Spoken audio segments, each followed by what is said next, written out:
UMKM Indonesia mantap. Mereka itu jadiin kita sebagai beban buat menilai karena pendapatan dibanding kita. Banyak orang yang diadu, ternyata di atasnya menjadikan beban. Kita jadi berapa dong? Kita jadi beban supaya nanti ke dalam kolaborasi dia kan memberikan dia final gitu. Oke, terus ada lausa juga sehat untuk segala macam itu masalah objek pajak. Kemudian ada keuntungan karena penjualan karena pengalihan harta nih kalau kita punya tanah, rumah atau kalau ada misalnya punya usaha sudah dijual ini itu adalah objek. Ada 19 Bapak Ibu nanti bisa baca model-model ini nanti Bapak Ibu bisa baca semua termasuk premi. Ini perlu kalau punya usaha perlu diidentifikasi sejak dini. Jangan sampai begini yang udah sifatnya final justru dikenalin lagi karena ada tidak tahuan kita termasuk sewa menyewakan tempat itu harus perhatikan itu ada PPh pasal 4 ayat 2 kalau kita nggak pungut kita yang bayarin makanya yang bawin kalau nyewain tempat bawin bikin klausul kontranya dipotong PPh pasal 4 ayat 2 kewajiban menyewa kita nyetarin buat 10%. Kalau tidak kita yang kenapa begitu? Ya lalai yang nyewa, kenapa dia tidak mengungut itu banyak. Nah, jadi kalau di usaha tertentu kayak hotel gitu ya, hotel kamar itu kan disewain, tapi dia pada sana, dia masuk PB1 dia atau restoran yang kena. Tapi kalau dia menyewakan ruangan untuk ATM kena tuh, karena bukan bagian dari fasilitas hotel. Jadi kalau nyewain ruang kita enggak, karena di bagian fasilitas hotel dia pada dia sudah kursi sendiri. Tapi dia nyewain ruang ATM kan ada hotel tuh ada ATM, kena. Itu beda, bedanya di sana. Jadi sebenarnya kenapa kita terbebani pajak itu besar? Karena kita nggak tahu aspek kecilnya, yang akhirnya jadi penyakit. Sama kayak diri di pajak itu sama kayak diri kita. Kita ini rata-rata tiba-tiba sehat. Sama kayak pajak itu. Tiba-tiba usahanya bangkrut ya kena pajak. Karena selama ini merasa sehat aja. Tidak pernah cek gula darah, tidak pernah cek kolesterol, tidak pernah cek jantung. Ya kan? Minimal sekali tahun kita harus cek jantung, gula darah, asam urat, dan lain-lain kan harus cek tuh. Kita tahu tuh, oh ini antisipasinya apa nih, ini risiko nih. Oh saya tidak mencatat pengeluaran ini, risiko nanti kita. Sehingga nanti buat game-nya bisa beli rumah, bisa beli ini, bisa beli ini. Ya kira aman. Jadi waktu itu dong. Kalau omsetnya tidak besar, dia bisa beli rumah dari mana uangnya? Lebih lagi parah lagi sebenarnya tuh. Makanya begini, makanya kalau kita mengacu kepada logika benar nih ya, kalau dia flexing beli rumah, beli mobil mewah dari hasil usaha, berarti hasil usahanya gede dong. Kalau nggak gede, berarti dia beli laundry. Ada uang lain, tapi dibikin seolah-olah dia sukses dari bisnis itu. Padahal bisnis itu tidak besar banget gitu loh. Tapi dibikinlah besar. Soalnya pengirimannya kan suka difotoin. Efektif sampai ke rumah, sampai ke depan banget gitu ya. Cuma dua, memang omsetnya besar, sehingga dia dapat keuntungan besar karena kosnya kecil. Kemudian dia bisa beli aset yang besar. Atau satu lagi, dia money laundry, udah. Jadi seolah-olah diceritakan utangnya bukan pada uangnya dari yang lain. Kalau money laundry, betul. Pidananya berat soalnya. Hah? Aman. Nah ya, itu klaim. Iya kan? Nah itu. Tapi ingat, itu nggak lama kawin. Gak bakal lama. Kenapa? Satu, mungkin dari sisi money laundry-nya dia aman, sisi pajaknya sih nggak. Dia pasti akan terdetek. WP besar jatuhnya kan. Oke, lanjut. Nah ini perwakilan. Kemudian ini hak dan kewajiban wajib pajak. Hak dan badan itu mengajukan restitusi. Kalau kita lebih bayar, nanti kita restitusi. Ya kan? Tapi sebelum sekarang restitusi itu ada dua. Minta dulu uangnya, tapi suatu saat kemungkinan bisa diperiksa. Atau diperiksa dulu, lalu berapa lebihnya baru diminta.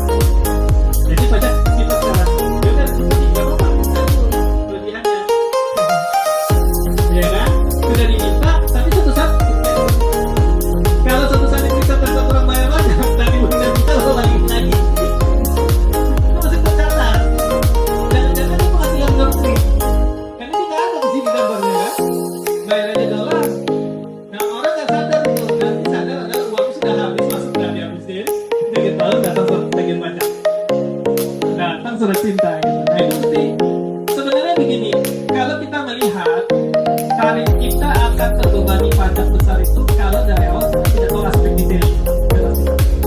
aspek detailnya Pak Win tadi, ya bagaimana nanti kita mengatur pajak. Nah, tentu namanya tax planning itu adalah aspek detail perpajakan tata usaha kita tahu, terus kita pilih yang paling minim tarifnya, atau kita pilih pencatatannya yang bisa menjadi pemurah kalau diubah. Jadi nggak salah administrasi, ya kan, nggak salah administrasi nih. Kadang-kadang jual beli kita bikin sewa, beda tarifnya. Di situ perjanjian dibikin perjanjian sewa, padahal jual beli beda tarifnya, ya kan? Oke, lanjut.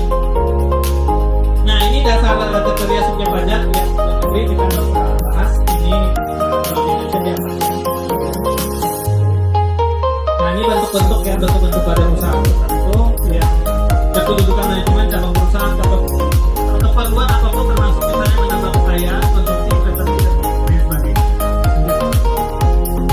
Nah, ini dasar hukumnya. Saya akan bahas satu-satu. Ini dasar hukumnya ada dari PMK 2023 dan peraturan turunan lainnya. Nah, ini jenis pajaknya final, ada tidak final. Ada pajak final, ada tidak final. Kalau di badan itu tergantung klasifikasinya, konsepnya.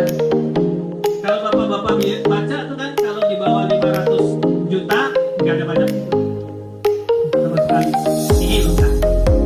Kalau di atas 500 juta sampai 4,8 itu UMKM berlaku. Ya, tarif UMKM. Jadi kita di atas itu kena pasal PPh 21 itu berapa gitu. Itu persen tarifnya dari tarif normal. Di atas 50 M itu 22%. Buset tuh, 22% dari laba bersih, bukan dari omset. Oke, lanjut. Ini pajak final, pajak yang dipotong. Ini pajak penghasilan badan ya, pajak PPh badan. Ini sifat penghasilan final itu yang semuanya dipotong dan tidak bisa dikreditkan. Maksudnya final gitu ya kan. Dan jenis penghasilannya yang dikenai PPh final itu penghasilan berupa bunga atau final. Kalau kita ada deposito bunga atau final. Meskipun pajaknya sudah dipotong itu bisa dikreditkan. Karena di final. Tapi penghasilan itu tidak akan lagi kalau tadi yang masuk dalam laporan pajak badan kita, dia tidak menjadi objek lagi karena dia sudah dipotong final. Segala penghasilan sudah dipotong final di badan itu tidak akan menjadi objek karena sudah dipotong final. Jadi nanti walaupun ada pendapat deposito di situ, tapi itu sudah dipotong pajaknya, maka pendapatan itu tidak masuk lagi dalam perhitungan PPh. Nah, ini PPh tidak final itu tidak dipungut di depan, berarti dia tidak, waktu kita terima tidak dipotong apa-apa, nanti dia diperhitungkan waktu kita menghitung penghasilan badan. Nah, berdasarkan penghasilan bruto, kemudian wajib dilapor.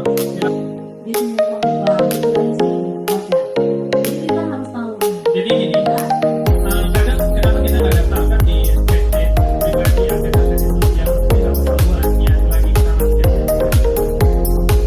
Masalahnya begini, ketahuannya nanti bisa keluar.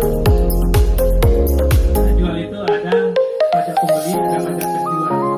Itu akan terkonfirmasi. Dan sekarang Bapak Ibu, kalau Bapak Ibu beli tanah, itu pasti dikonfirmasi sama kantor pajak. Saya udah pernah menemukan, hari ini dia melakukan akte jual beli, kemudian dilaporin pajak, minggu depan aktenya konfirmasinya dikirim ke pajak orang.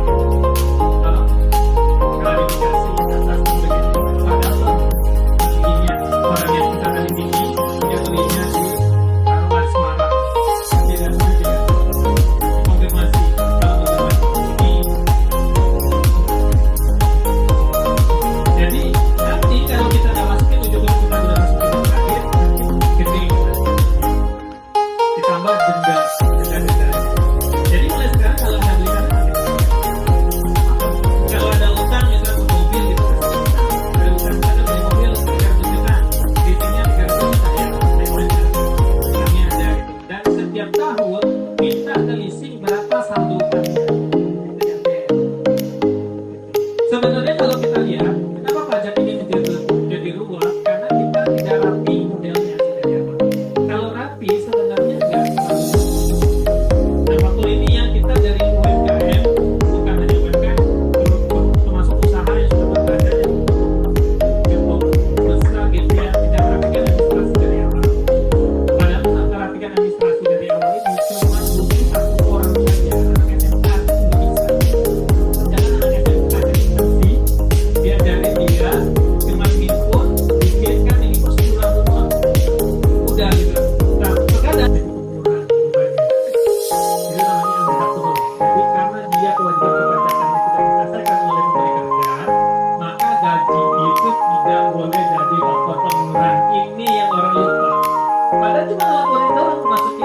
namanya PPP masukin mic-nya, ya mikir ya, cukup.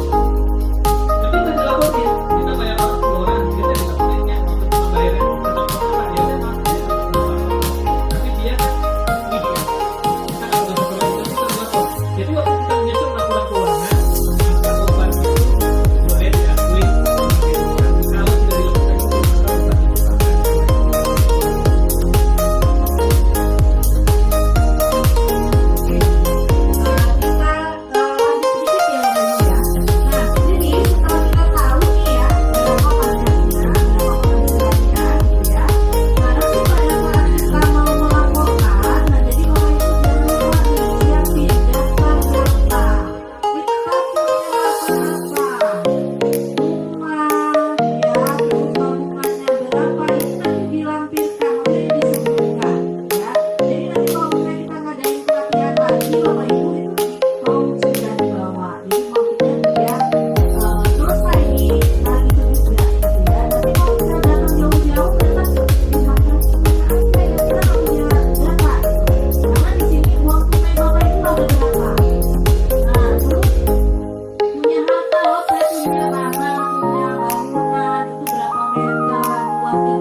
gajinya, gaji saya cuma 5 juta, berarti di sini dikalikan dengan 0,25, jadi langsung dikalikan gaji bersih dikalikan dengan tarifnya, gitu. Itu bulanan. Nah, kalau misalnya karyawan, kita kan sudah langsung dikasih slip gaji. Nah, ini sudah dihitung. Tapi kita harus tahu juga, ya. Atau nanti misalnya Bapak dan Ibu punya perusahaan, kemudian punya karyawan. Nah, karyawannya itu kan kita gaji, kemudian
ada juga skema norma. Skema norma itu kita nggak punya pencatatan yang apik ya Bu. Penjualannya berapa, tarifnya berapa, terus biayanya kita keluarin lagi berapa. Kira-kira aja lah, kayaknya ya sebulan ya 50 juta lah. Kan gitu ya, biasa UMKM gitu ya. Kira-kira aja lah, berarti setahun ya sekitar 600 juta lah, setahun 500 juta lah, itu udah dikurangi lah sama bayar-bayar. Nah itu kita pakai skema norma. Oke. Kemudian kita pakai skema pembukuan. Nah ini lebih rapi nih Bapak Ibu. WP Badan biasanya ada laporan keuangannya, ya neraca, laporan laba rugi, rapi lah. Nah ini pakai skema ini. Jadi WP biasanya ikut punya juga pajak pertambahan nilai di sini. Nah berarti kalau kita sebagai UMKM, nah kira-kira antara dua ini nih, ya nggak sih? Mau pencatatan atau norma? Nah ini tadi kita di sini. Nah berarti gimana cara hitung pajaknya gitu ya? Nah jadi di sini kita kasih contoh di sini ya. Nah contohnya tadi seperti ini, gaji pokok 7 juta, tunjangan 2 juta, tunjangan luar kota 1 juta, berarti total gajinya 10 juta. Karena dia adalah K2 berarti dia masuk P. Langsung aja dikaliin 1,5, berarti itulah pajak yang kita setor. Gitu. Nah jadi gaji yang diterima oleh karyawan hanya 9.850.000. 150-nya harus kita setor ke kas